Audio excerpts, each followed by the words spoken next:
E nisso nós não vimos no documento, não é isso que eles estão falando no documento. Se você ler com calma, você vai ver que não é isso que eles estão falando no documento. Fala, galera! Tudo bom? No vídeo de hoje, essa é a parte 2, refutando alguns argumentos que nós recebemos aqui, vimos também na nossa rede social, né, lá do Instagram, sobre o relatório do sínodo e alguns equívocos que alguns comentaram também, tá bom? Então não esquece de deixar o seu joinha, ativar o sininho e também se inscrever no canal.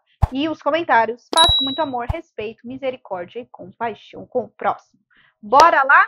Então, o primeiro ponto deste vídeo é um assunto muito delicado e que nem todos sabem lidar bem com isso, porque eles acreditam que deixam de lado a sua fé ou querem expulsar os outros. Então, é sempre essa disputa, né? Ou alguns deixam de lado a sua fé ou querem expulsar os outros da igreja, que é o ecumenismo, que foi tratado no ponto 7 aí do relatório do sínodo, né? Alguns reclamaram de que, por ser uma vigília ecumênica, ela não deveria acontecer nesse sínodo, porque não temos a mesma fé, né, e um só Senhor. Vale ressaltar aqui que houve sim pessoas que professam mesmo o Senhor, né, que são as comunidades cristãs, mas que sim possuem alguns caminhos de fé diferentes, porque ao longo da história muitas pessoas acabaram aí, né, se dividindo e outras estão voltando e voltaram para a comunhão da igreja, mas alguns ainda estão divididos. Será que nós vamos contra o catecismo agora também? Porque lá no 818, o que o catecismo diz? Os que hoje nascem em comunidades provenientes de tais rupturas e que vivem a fé de Cristo não podem ser acusados de pecado ou de divisão. A Igreja Católica abraça-os com respeito e caridade fraterna. Justificados pela fé recebida no batismo, incorporados em Cristo, é justo o título que se honram com o nome de cristãos. E os filhos da Igreja Católica reconhecem-nos legitimamente como irmãos no Senhor. E aí, prossegue, né? No 819. Além disso, existem fora das fronteiras visíveis da Igreja Católica muitos elementos de santificação e de verdade. A palavra de Deus escrita, a vida de graça, a fé, a esperança, a caridade, outros dons interiores do Espírito Santo e outros elementos visíveis. O Espírito de Cristo serve-se dessas igrejas e comunidades eclesiais como meios de santificação, de salvação, cuja força vem da plenitude da graça e da verdade que Cristo confiou à Igreja Católica. Todos estes bens provêm de Cristo e ele conduz e por si mesmo reclama a unidade católica. E é isso que se refere no ponto B. Mas, como eu disse, o ecumenismo, como ele não é muito falado, ele não é muito explicado, ele gera muita confusão. Então, é um assunto muito delicado, tem uma linha muito tênue, e não é à toa que esse ponto gerou 28 votos negativos. Então, nós precisamos lutar para viver bem o ecumenismo, o diálogo interreligioso, né, que é o quê? Eu não vou ficar brigando com meu irmão, ficar discutindo, gerando guerra, como a gente tem visto aí até, mas trabalhar pelo ponto comum, né, que o mundo precisa muito disso, cada vez mais, amor de Deus, e o mundo tem se afastado cada vez mais, e as nossas diversidades de doutrina, nós vamos tendo paciência para lidar com elas. Algumas questões até, inclusive, geraram comunhão, ou seja, volta de irmãos para a Igreja Católica, que estão em comunhão com a Igreja. Então, é sim um ponto muito delicado que nós precisamos tomar muito cuidado para nem ir tanto a um, nem tanto ao outro. O equilíbrio de Deus, né? O segundo ponto aqui desse vídeo é alguns afirmaram que vão permitir a comunhão para as pessoas que não têm o sacramento do matrimônio, né? E eles se referiram aí a essa questão e do número 7 lá da unidade dos cristãos. Gente, esse ponto está na parte de questões em aberto. Não é uma sugestão, não é uma proposta de liberar a comunhão, né? Mas que é necessária uma reflexão profunda, tanto canônica quanto pastoral, sobre a questão de pessoas que se casam com pessoas de outras diferentes religiões, como que elas vivem a fé delas. Elas não podem ser proibidas de viver a fé delas porque se casaram com uma pessoa de outra religião. Mas como que ela pode viver essa comunhão mesmo com essa grande diferença? Isso acontece muito, viu? E aí o terceiro ponto é, que eu até me surpreendi, né? Que alguns criticam muito certas questões das mulheres, gostaram do capítulo 9. Você acredita? Mas só se incomodaram porque eles não falaram de Maria no ponto E, né?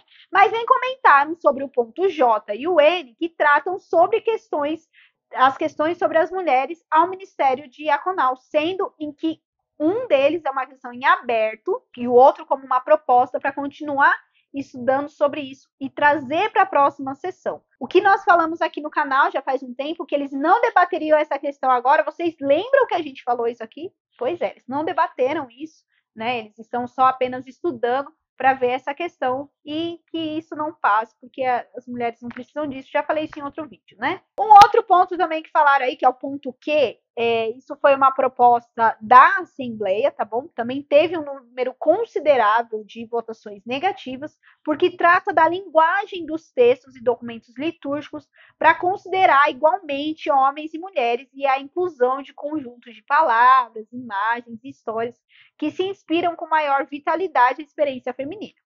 Bom, esse ponto é desnecessário, né? Já que existem mulheres citadas em textos litúrgicos. Até porque na própria Bíblia tem história de mulheres, gente. E ela narra a maior de todas as mulheres, que é Maria.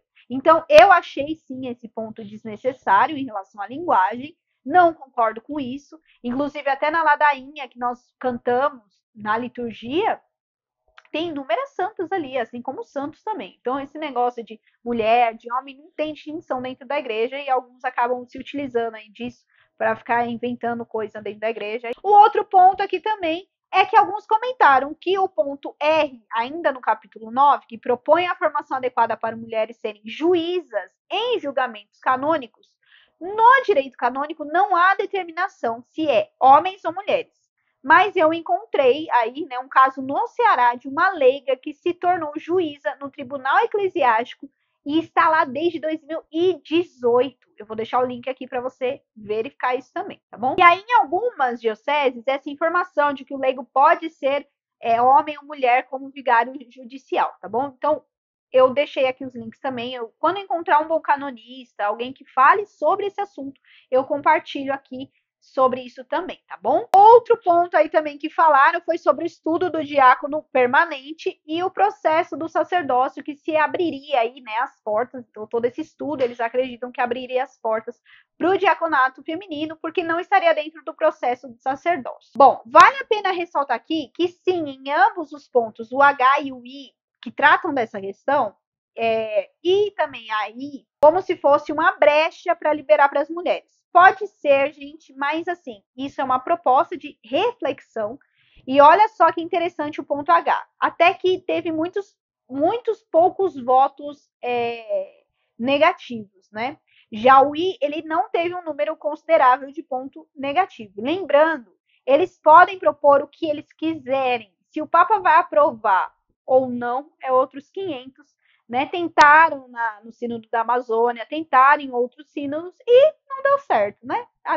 Muitos até falaram que o Papa Francisco foi super conservador, né, naquilo que ele falou, que ele não aprovou nada do que eles falaram lá, né? Então, por quê? Porque a última palavra, quem dá é o Espírito Santo, que vai guiar aí a mão, a cabeça e os olhos do Papa, né? Mais um ponto que alguns, gente, apontam como obra da TL, que o caminho sinodal, ele vai acabar com a hierarquia, eu falei isso em outros vídeos também, né, do relatório. Isso, eles consideraram aí o capítulo 12 e o 13, e eles cismam em tirar o poder do clero, né? Então, eles estão falando isso, que esses pontos aí cismam em tirar o poder do clero. Vamos lá. No capítulo 12, a letra C é um ponto de convergência, onde eles afirmam que, eu falei isso no vídeo, hein? O bispo é insubstituível no início e na animação do processo. Na letra D, o bispo é considerado pai de todos e afirmam sobre a crise da autoridade existente no mundo, que é importante o bispo ser essa autoridade. E que precisam tomar cuidado em não perder a natureza sacramental do bispo. No ponto E, eu estou falando isso, é o que está dentro do relatório, não é eu que estou inventando, estou falando isso no relatório. Então, o pessoal está falando lá que querem tirar o poder do bispo, mas o relatório fala uma coisa totalmente diferente. Isso é só um relatório, hein, gente? No ponto E, no qual eu achei muito interessante, ele cita aí sobre a sobrecarga dos compromissos jurídicos e administrativos, as questões espirituais próprias também, a missão do ser bispo, e essas questões devem ser colocadas no centro para cultivar uma autêntica fraternidade entre os bispos e os presbíteros, né? Aliás, esses pontos geraram poucos votos negativos também, e lembremos que a maioria eram bispos no sínodo, né? E nas questões em aberto, eles e incomodaram alguns aí foi o ponto G, que pede um estudo teológico e canônico sobre a questão da partilha da responsabilidade por conta da sobrecarga da missão do bispo. Na letra I, que também é a questão em aberto aí, e as letras K e L, em que geraram dúvidas, porque alguns afirmaram que só o bispo julga. Mas não é só o bispo que julga no tribunal eclesiástico, o bispo é o juiz natural, ou seja, o juiz que tem a competência para julgar em primeira instância todas as causas jurídicas que não são reservadas diretamente ao Papa, né, ao Romano Pontífice. No entanto, o bispo pode delegar essa competência a um vigário judicial, que pode ser um sacerdote, um diácono ou um leigo. Lembra que eu falei lá no outro ponto? Que não é determinado se é um homem ou é uma mulher, mas é um leigo, né? Então, além do vigário judicial, o tribunal eclesiástico também pode ser composto por outros juízes, que também podem ser sacerdotes, diáconos e leigos, tá bom? Homens e mulheres, isso é em relação ao tribunal eclesiástico. Esses juízes, eles auxiliam o vigário judicial no julgamento das causas. E aí a composição do tribunal eclesiástico é definida pelo bispo diocesano, que também é o responsável pela nomeação dos juízes. Então, em geral, o tribunal eclesiástico ele é composto por um vigário geral, outros juízes que podem ser clérigos ou leigos, tá bom? Então, assim, pelo que a gente pode ver nesses pontos, existe a preocupação em relação às atitudes de bispos sobre as questões de abusos, né, que são julgados aí, já houveram equívocos sim, porque nós sabemos que alguns casos foram acobertados, falei isso em outros vídeos, e que alguns transferiram os padres que abusavam, por exemplo, ou que acobertavam. Então, assim, gente, a polêmica aqui, se pode ou não ser leigo ou bispo dentro do tribunal eclesiástico, não é tão importante, já que isso já ocorre, tá? Isso não é novidade.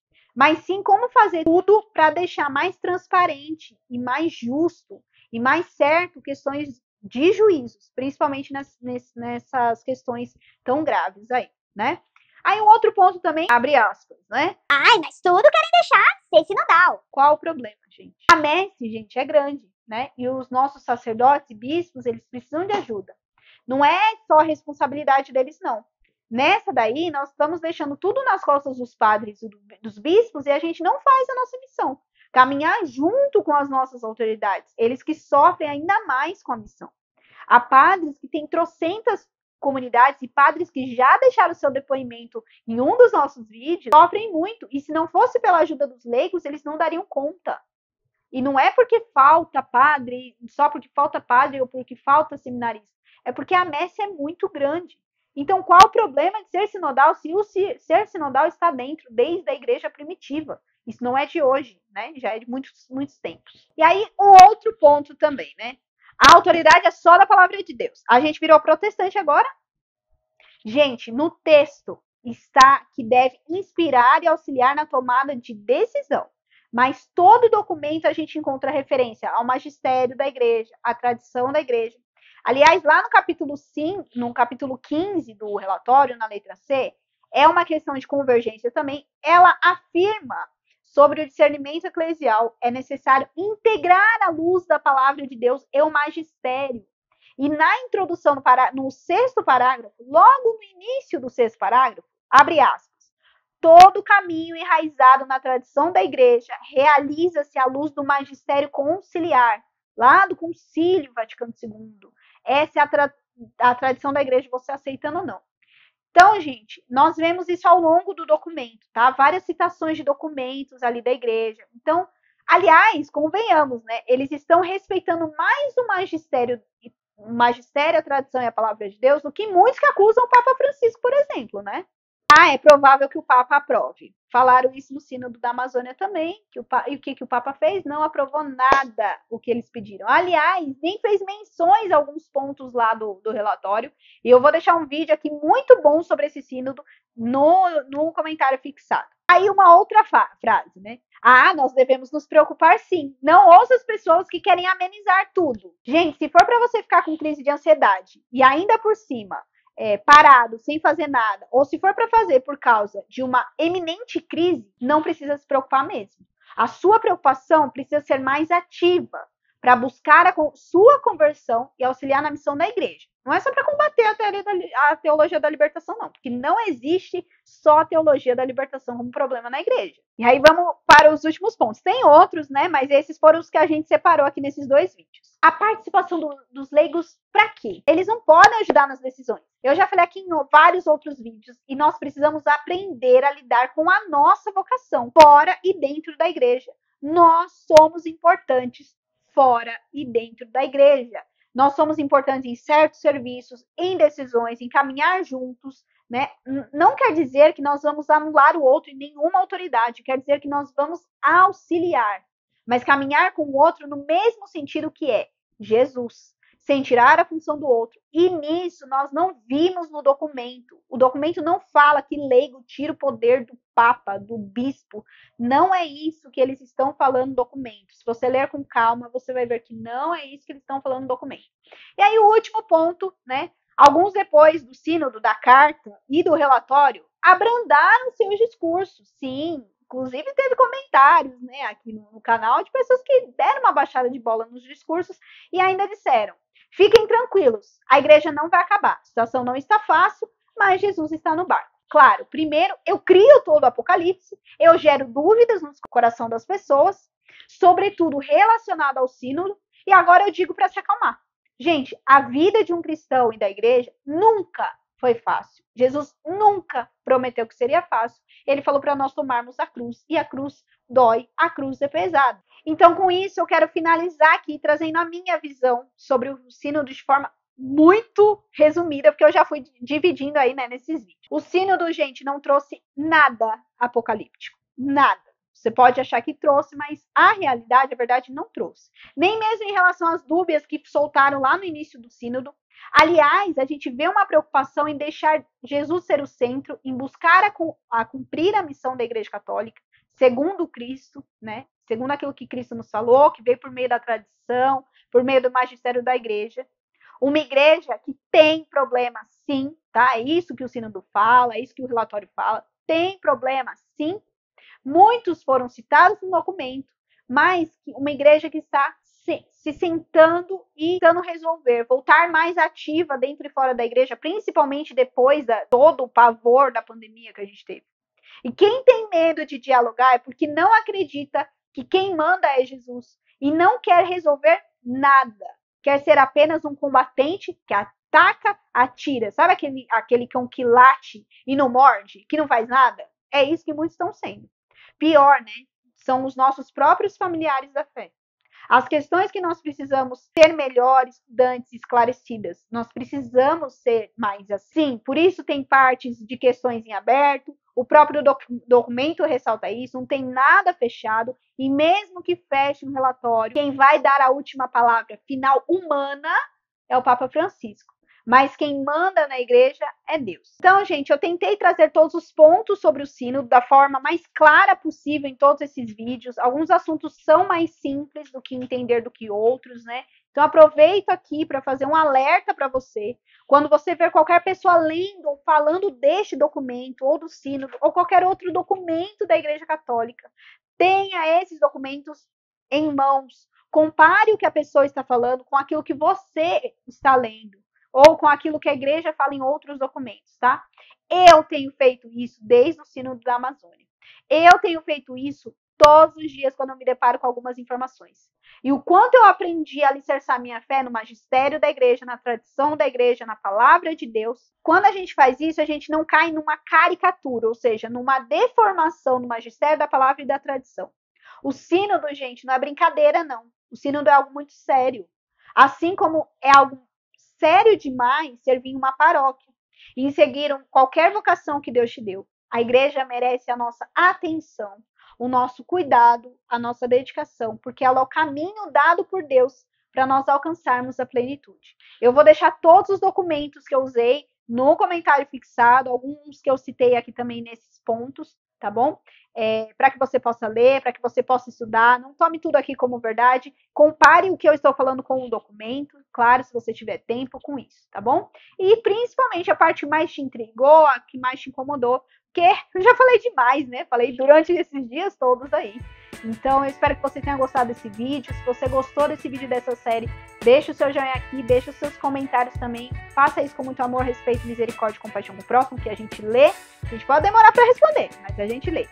Não esquece também de se inscrever no canal e ativar o sininho, que nós estamos preparando muitos conteúdos. A lista tá bem grande, graças a Deus, né? Então se inscreve, ativa o sininho e nos ajude a levar o Evangelho e a Palavra de Deus cada vez mais longe. Então é isso, até o próximo vídeo. Tchau!